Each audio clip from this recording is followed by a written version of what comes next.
이번 학술 주제는 디지털 사이니지를 통한 공간 연출과 콘텐츠 크리에이티브라는 제목으로 다양한 미디어와 솔루션을 기반으로 디지털 콘텐츠를 제작해온 제 경험들을 좀 설명드리고 디테일한 콘텐츠 제작 기술보다는 기획과 크리에이티브의 관점에서 조금 방법론적인 콘텐츠 구조와 전략들에 대한 이야기를 좀 진행해 보려 합니다. 여러분들은 흔히 사이니지를 기반으로 하는 디지털 영상 콘텐츠, 이번 발표에서는 이것을 좀 커머셜하고 비커머셜 모두 포함해서 디지털 사이니지 콘텐츠로 통칭하려 하는데요. 과연 이것을 어떤 거라고 정의하고 계실지요? 다양한 관점에서 각자의 업무 영역과 시선에서 정의가 이루어질 수 있겠지만 저는 제가 맡은 기획자로서 디지털 사이니지는 공간 언어다 라고 정의하고 업을 진행하고 있습니다. 이유는 OOH는 물론 각종 사이니지를 기반으로 하는 영상 콘텐츠들은 저희가 흔히 얘기하는 일반적인 영상 콘텐츠들과는 달리 그 베이스가 다르다고 보기 때문입니다. 설명을 드리자면 기존 영화나 CF 같은 전통 매체는 물론 최근에 시장의 중심인 OTT 같은 미디어들의 콘텐츠는 평면의 스크린 자체가 중심인 반면 디지털 사이니지 콘텐츠는 스크린이 존재하는 그 공간이 중심이라고 생각하기 때문입니다. 그렇기에 저는 공간으로서의 사이니지 콘텐츠를 기획하고 제작할 때는 기존 콘텐츠와는 다른 관점의 전환이 필요하다고 보고 있습니다. 즉, 스크린을 위한 콘텐츠가 아니라 공간을 위한 언어이자 이야기로서 만들어져야 된다고 생각하는데요. 이를 콘텐츠를 제공하는 사람과 소비자의 관점에서 이야기하자면 사이니지 콘텐츠 기획자는 소재나 이야기를 기획하고 전달할 때 무엇을 보여줄까? 라고 고민하기보다는 이것이 어디에 놓일까를 먼저 고민해야 하고 이를 통해 사이니지를 바라보는 관람객들은 무언가를 보는 경험이 아니라 잠시나마 그 공간 속에서 존재하는 경험을 하게 된다라고 생각하고 있습니다. 그럼 잠시 레퍼런스 영상을 하나 보여드리겠습니다.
인스파이어 리조트의 오로라 미디어 언더 더 블루랜드 컨텐츠인데요. 길이 150m, 높이 25m의 대형 아치형 아케이드 공간에 컨텐츠를 제작한 사례입니다.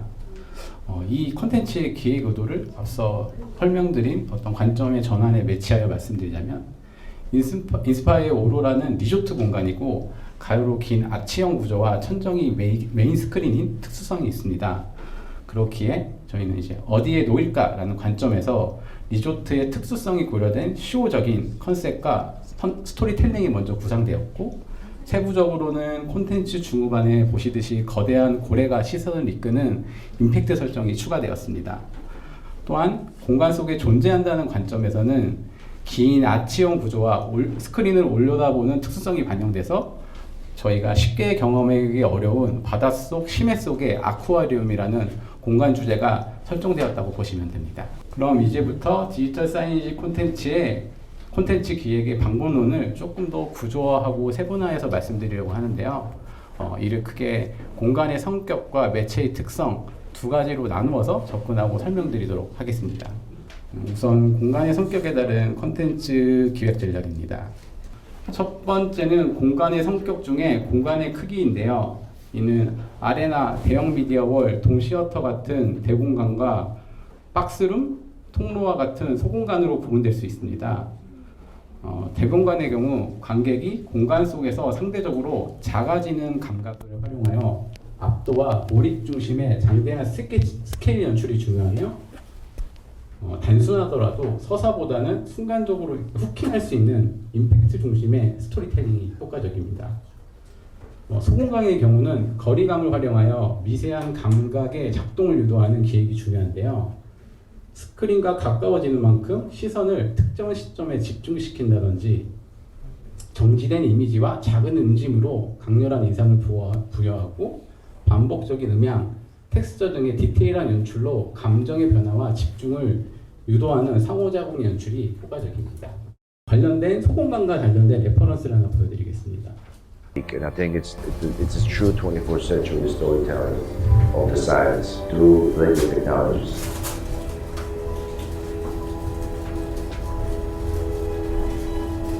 Life of a Neuron takes us through the journey of human growth and the mind, and it really allows us to immerse ourselves in memory and in those experiences.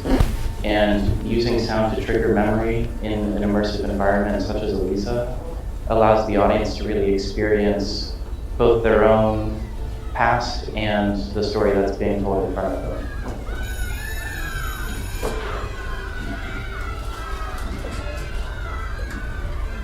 My name is Mehmet Ünal. I'm coming from Istanbul. I'm a composer and sound designer, also software developer.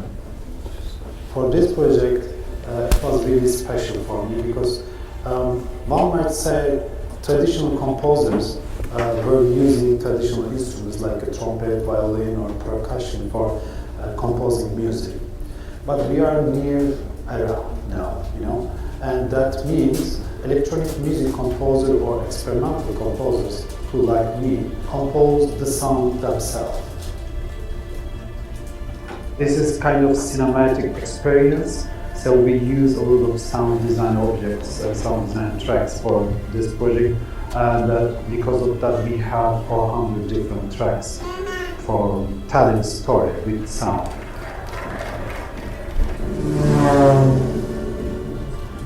Elisa is L-Acoustic Spatial Audio. 방금 보신 레퍼런스는 아텍하우스에서 진행된 라이프 오브 주얼이라는 전시 컨텐츠인데요.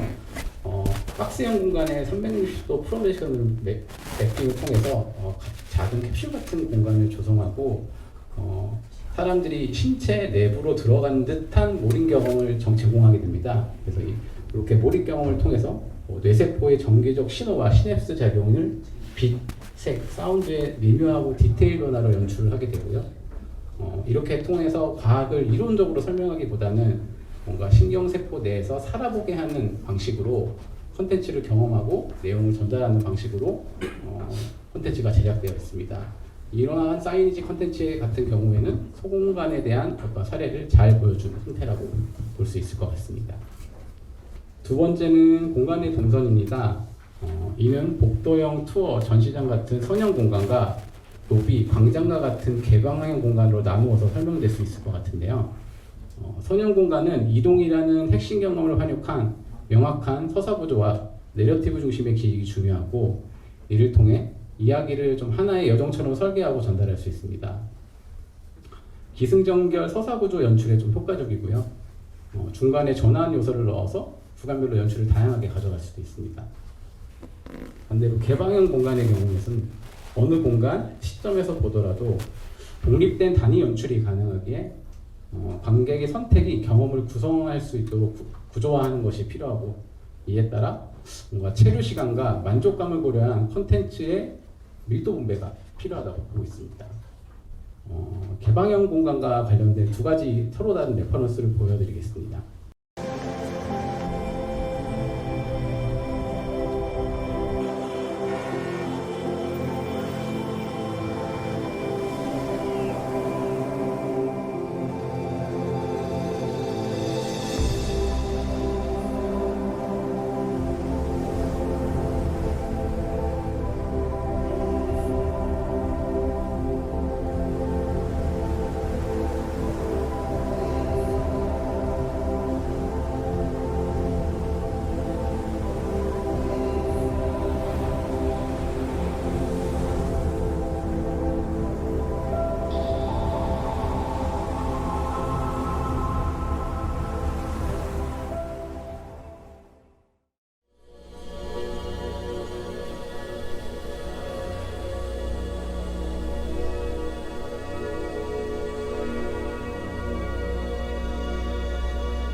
네, 첫 번째 보셨던 레퍼런스는 디스트릭트의 웨일이라는 컨텐츠고요. 두 번째는 미디어아트 작가인 레피 가나돌의 컨텐츠입니다. 두 가지를 이제 공간의 성격인 그 개방형 공간에서 기준으로 설명을 드리자면은 두 가지가 개방형 공간이지만 공간의 특성이 다릅니다. 첫 번째는 야외 공간에 이동하는 인구가 굉장히 많은 형태의 공간이고요. 왼쪽 같은 경우에는 이제 폐쇄된 전시 공간의 개방형 공간입니다. 그렇기에 컨텐츠의 연출 방식도 다른데요.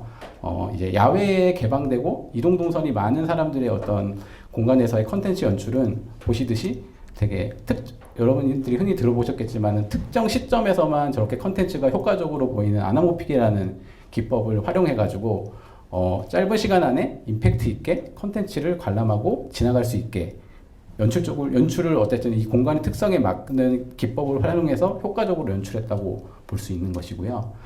두 번째 같은 경우에는 전시 컨텐츠이기 때문에 사람이 지속적으로 한 공간에서 점유를 하면서 관람할 수 있게 컨텐츠가 연출되어 있습니다.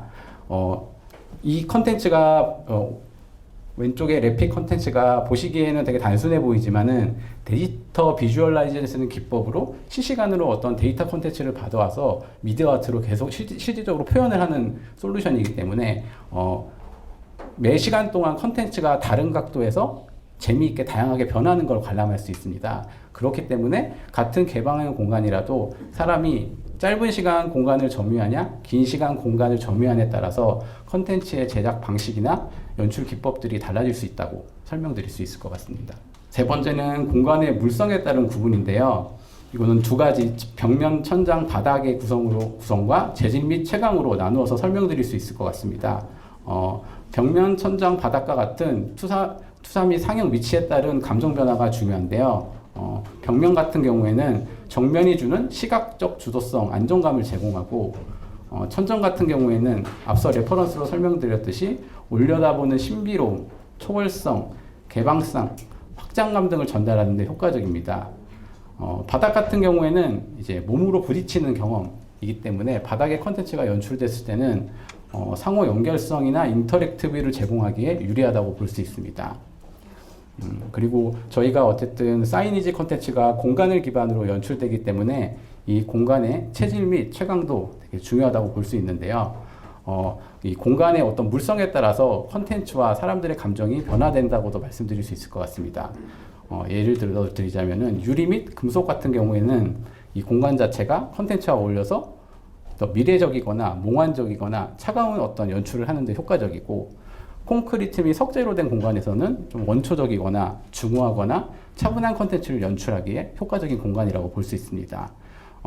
또한 채광에 따라서 콘텐츠를 맞춰서 연출함으로써 시시각각도 변하는 콘텐츠들을 연출할 수 있기 때문에 공간의 재질 및 채광도 되게 중요한 공간의 물성의 부분이라고 말씀드릴 수 있을 것 같습니다. 이거와 관련된 레퍼런스를 하나 보여드리도록 하겠습니다.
방금 레퍼런스는 어떤 공간의 물성에 대해서 설명드리기 위해서 보여드렸던 저희 현대퓨전에서 제작한 인스파이어 리조트의 코스믹 오디세이라는 콘텐츠인데요. 우선은 천정 미디어를 사용했다는 지점에서 앞서 말씀드렸듯이 올려다보는 신비로움, 경외심, 어떤 이런 부분들을 극대화하기 위해서 우주를 테마로 좀 연출을 하였고요.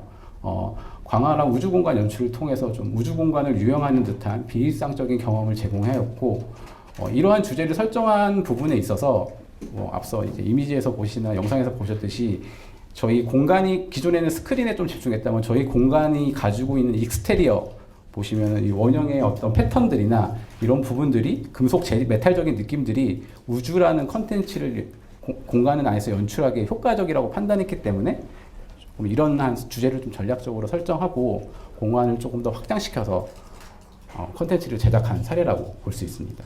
다음은 매체의 특성에 따른 컨텐츠 구조에 대해서 좀 이야기를 해보겠습니다. 매체의 특성 첫 번째는 다시 아시다시피 스크린 기반의 컨텐츠를 말씀드릴 수 있을 것 같은데요. 기본적인 OOH 광고 매체들이 다 이것에 해당한다고 보고 있습니다. 그래서 스크린 기반 컨텐츠는 프레임 안의 서사라고 좀 정의할 수 있을 것 같고요. 특성 같은 경우에는 어떤 정형화된 프레임, LED나 모니터, 파노라마 스크린 이렇게 컨텐츠를 담는 게 되고, 특히 이런 정형된 프레임 안에 서사를 담을 때는 높은 해상도, 정밀한 디테일, 화려한 컬러 표현들이 야외 5개 매체에서는 효과적입니다. 또한 저희가 말씀드렸듯이 앞서 말씀드렸듯이 전통 매체처럼 관객의 시선은 스크린을 향한다라는 전통적인 경험 구조를 유지한 채 컨텐츠를 연출하는 것이 효과적이라고 판단이 됩니다. 그래서 콘텐츠의 구조, 스크린 기반의 콘텐츠의 구조는 중심 서사를 구조화 잘 하여서 스토리텔링이 좀 명확하게 몰입과 유지가 가능하도록 시작, 전개, 클라이막스, 결말이 좀 뚜렷한 형태로 연출하는 것이 좋고요.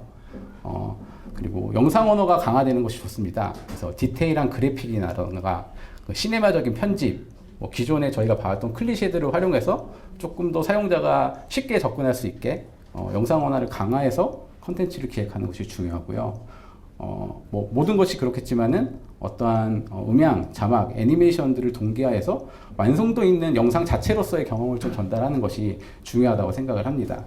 그렇기 때문에 다시 한번 정리해서 말씀드리자면 스크린 기반 컨텐츠는 연출 요소들의 좀 세밀한 설계를 통해서 시선이 스크린에 머무는 어떤 리듬을 마련해야지 컨텐츠를 기획하는 것이 좋고요. 특히 이런 정형된 프레임 안에 서사를 담을 때는 높은 해상도, 정밀한 디테일, 화려한 컬러 표현들이 효과적인 콘텐츠가 될 수 있다.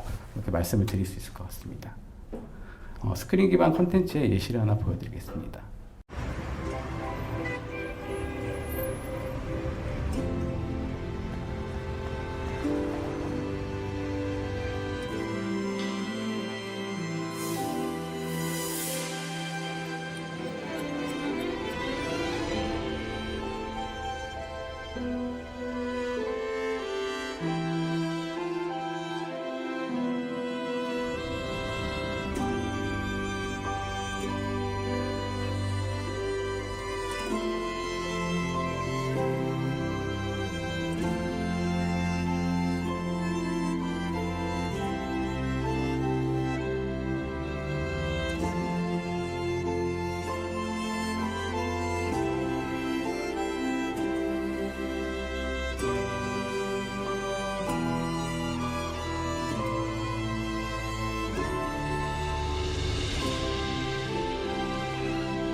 이 스크린 기반 컨텐츠의 레퍼런스는 이제 타임스퀘어에서 진행된 라이트 더 월드라는 컨텐츠고요. 그 예수 탄생 크리스마스를 중심으로 뭔가 일환으로 컨텐츠 타임스퀘어 컨텐츠에서 이제 일대 동시에 컨텐츠가 송출된 사례인데요. 예수의 탄생을 좀 주제로 이런 명확한 서사 구조와 인물 중심의 빛, 어떤 그 크리스마스의 메시지가 전해지는 내레티브 구조를 좀 명확하게 구성을 하고 콘텐츠 보시면 아시겠지만 시작부터 뭔가 일시적 암전 효과를 위해서 사람들을 좀 집중시키고 그 다음에는 어떤 스토리텔링을 가질 수 있는 구조적, 서사적 연출을 계속 가져가면서 화려하고 디테일한 연출을 통해서 사람들의 시선을 좀 잡아주는 그런 콘텐츠의 예시라고 볼 수 있습니다. 두 번째는 프로젝션 기반의 콘텐츠로서 이 해당 콘텐츠는 이제 화면을 좀 공간으로 확장하는 사례라고 볼 수 있을 텐데요. 특성 같은 경우에는 이제 물리적 표면에 맞추어 공간 자체를 이제 화면으로 좀 전환하는 개념으로 이해를 할 수 있고요. 관객의 위치, 시점에 따라서 공간을 활용하기 때문에 시청각적 경험이 많이 달라집니다. 그렇지만 반대로 이러한 공간의 특성에 따라 컨텐츠 설계에 좀 제약이 발생한다고도 볼 수 있습니다. 그래서 콘텐츠 구조적으로는 공간 스캐닝을 먼저 하고 매핑을 해야 되는 이슈가 있는데 실제 공간의 구조를 좀 반영한 시각 언어나 컨텐츠를 설계하는 것이 중요하고 앞서 말씀드린 어떤 스크린 기반의 컨텐츠는 서사가 좀 중심이었다면은 프로젝션 기반의 컨텐츠들은 공간 전체의 분위기하고 변주를 통해서 관람객을 좀 집중시켜야 하기에 리듬이나 전환이 좀 중요하다고 생각이 됩니다. 또한 이제 컨텐츠로서 어떤 프로젝션을 통해서 뭔가 확장성을 강조하기 되게 유리한 공간이자 매체라 작은 공간을 약간 무한한 공장으로 느끼게 하는 스케일 연출이 가능하다고도 볼 수 있습니다. 그래서 프로젝션 기반의 컨텐츠 구조들은 어떤 분위기와 스케일의 전환 및 확장을 통해서 몰입과 감동을 제공해야 된다라고 말씀드릴 수 있을 것 같습니다. 프로젝션 기반의 컨텐츠에 대한 레퍼런스를 좀 보여드리겠습니다.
네, 해당 레퍼런스는 어떤 프로젝션 기반의 레퍼런스로서 뭐 다들 알고 계시겠지만 팀랩의 이제 두바이 컨텐츠인데요. 약간 기하학적인 공간과 구조물의 전면 프로젝션을 통해서 가상의 공간을 좀 창출했고요.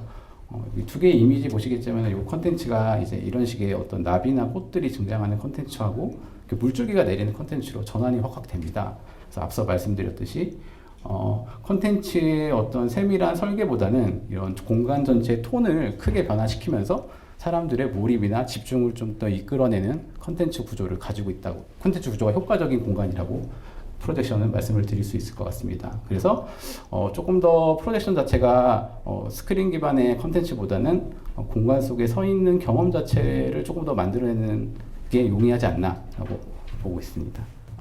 마지막 세 번째는 이제 매체의 특성에서 이제 인터랙티브 기반의 콘텐츠를 말씀을 드릴 텐데요. 인터랙티브 기반의 콘텐츠는 참여가 곧 이야기의 핵심이라고 말씀드릴 수 있을 것 같고요.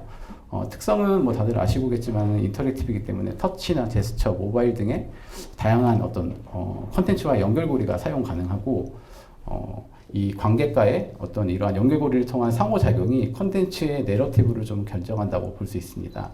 또한 시청자가 이제 앞서 보여드렸던 건 다 이제 어쨌든 관람자 역할에서 뭔가 공동 창작자로 어떤 역할이 전환된다고 볼 수 있습니다. 그래서 콘텐츠의 구조적 측면에서는 어떤 즉각적인 피드백이 가능하기 때문에 참여와 집중을 위한 어떤 이 콘텐츠 간의 인터랙티브의 지연 최소화가 필요하고요.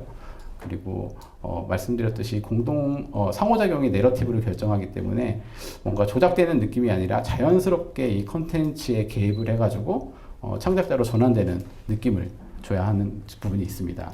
그리고 세 번째는 개인의 경험이 또한 다른 사람들의 경험에 영향을 미칠 수 있기 때문에 이 경험이 계속 확장되는 다층적인 경험 설계를 또 진행할 수 있습니다.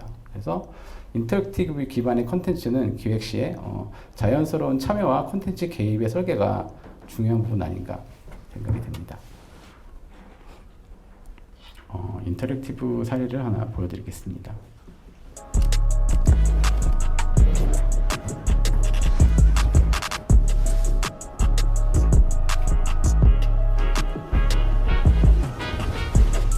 해당 레퍼런스는 이제 그 서브웨이 광고 콘텐츠인데요. QR 코드를 통해서 이제 사람들이 대형 미디어에 자신만의 어떤 서브웨이 특징인 이제 재료들을 조합해서 자신만의 샐러드, 햄버거를 만들어보고 그것들이 이제 스크린 미디어에 표출되는 형태라고 보시면 됩니다. 그래서 어떻게 보면은 이 서브웨이의 어떤 특성과 어떤 셀프로 어떻게 커스텀해서 이렇게 샌드위치를 만들어 먹는다는 체험이 어떤 브랜딩의 핵심 요소들이 이 인터랙티브 컨텐츠에 잘 녹아있고 그것들이 매체와 잘 맞물린 사례라고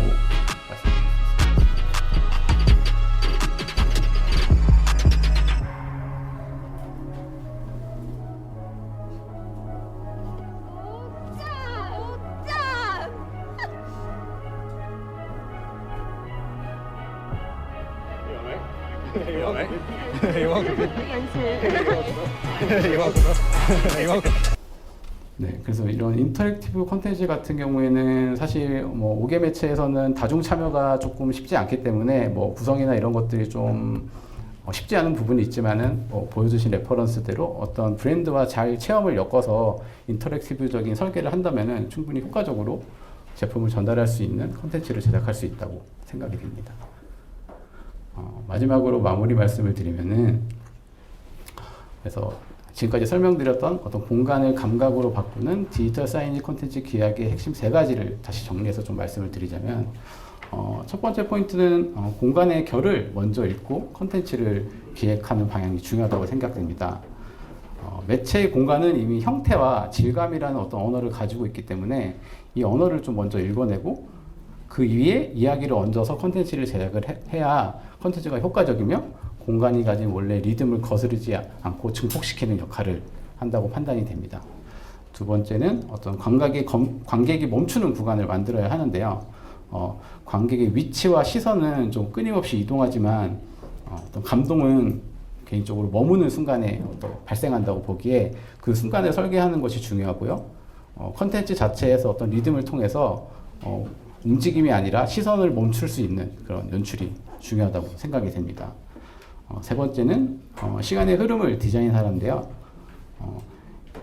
뭐 다양한 어떤 컨텐츠의 연출과 효과들은 존재하지만 이것은 도구일 뿐이라고 생각을 합니다. 그래서 진짜 기획은 컨텐츠 전체를 경험하는 흐름을 만드는 일이라고 생각을 하고요. 또한 시간을 통한 어떤 감정의 곡선을 설계하는 것이 이 디지털 사이니지 컨텐츠의 공간을 기반으로 한 디지털 사이니지 컨텐츠 기획의 핵심이 아닌가 생각됩니다. 그렇기 때문에 어떤 몰입이라는 어떤 지점은 장치가 아니라 어떠한 그 시간의 흐름과 타이밍에서 탄생한다고 생각하고 있습니다. 이상 발표를 마치겠습니다.